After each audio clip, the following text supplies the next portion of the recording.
Bonjour à tous, nous continuons à parler des espaces vectoriels euclidiens cette fois-ci, donc on a bien défini ce que c'était, c'est un espace vectoriel de dimension finie muni d'un produit scalaire.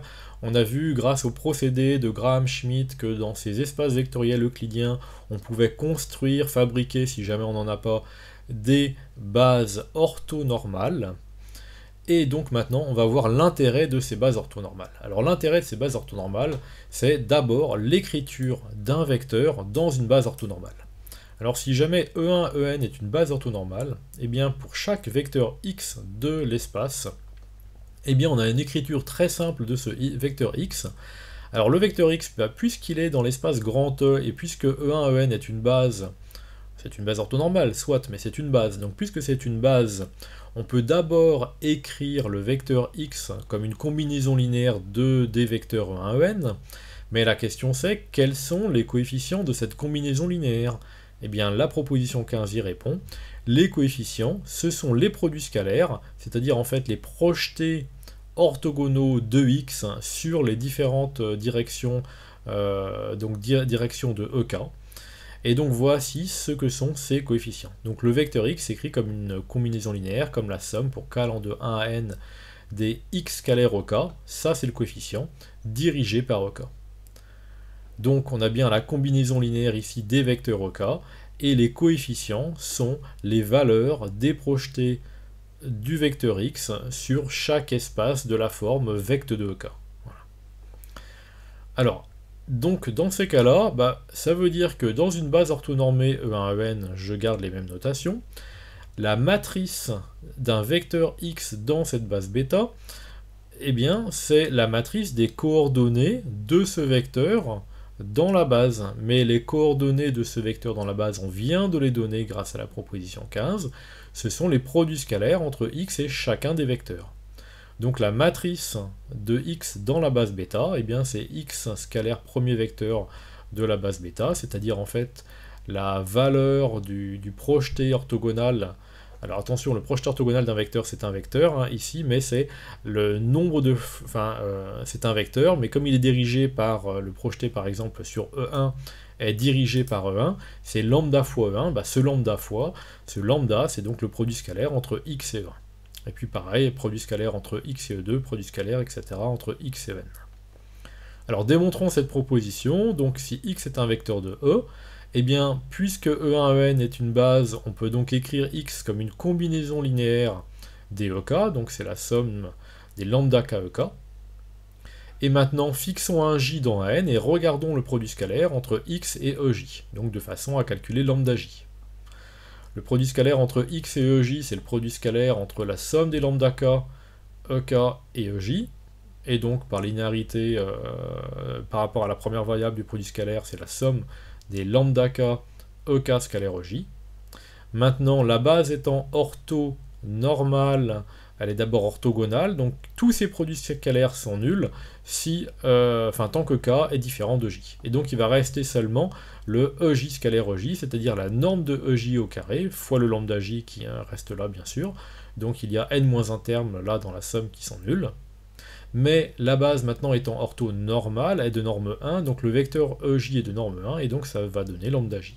Et donc on obtient bien lambda j.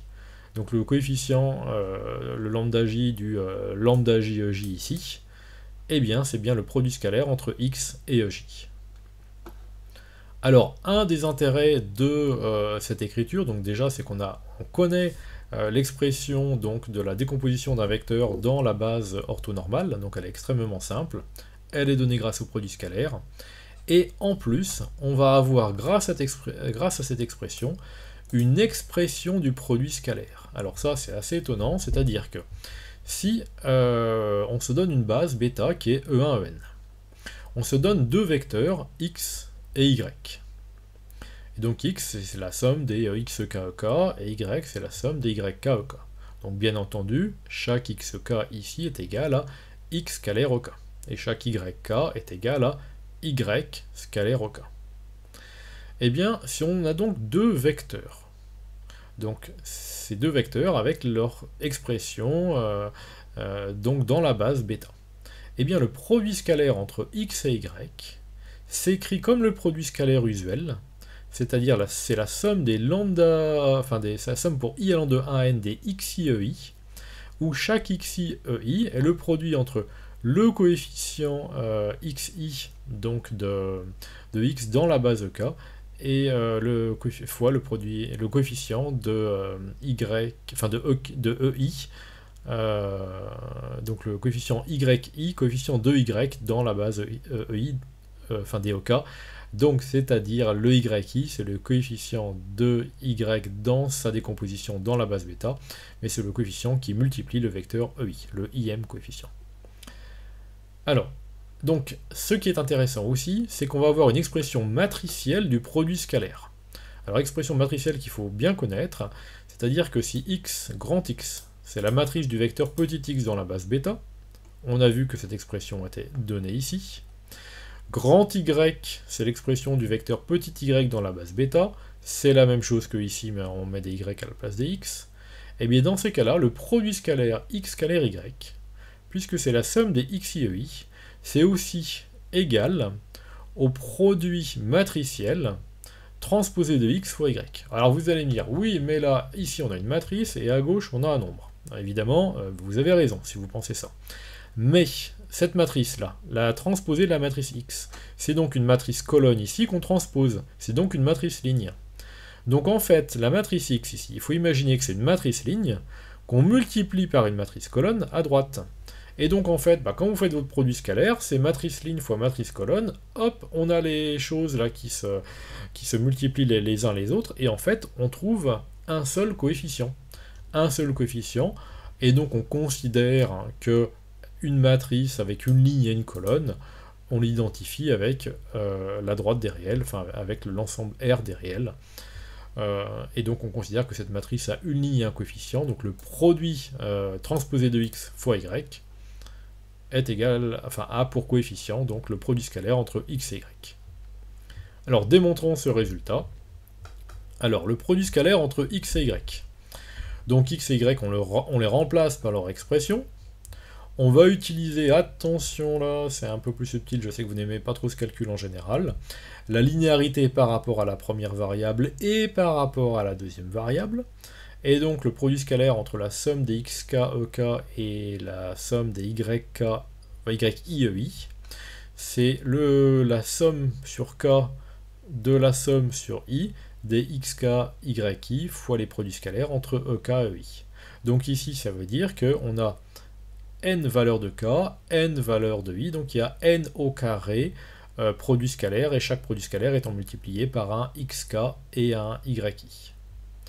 Alors, maintenant, qu'est-ce qui se passe? Dans ces produits scalaires, si k n'est pas égal à i, si k n'est pas égal à i, dans ces cas-là, le produit scalaire est nul, puisque la famille est orthonormale, donc orthogonale. Par contre, si k est égal à i, et bien dans ces cas-là, on a du ek.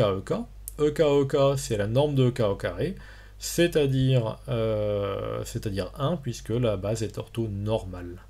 Donc finalement, tous les produits scalaires sont nuls tant que i n'est pas égal à k, donc il reste seulement ceux pour lesquels i est égal à k, donc il en reste n, et chacun de ces n produits scalaires est égal à 1.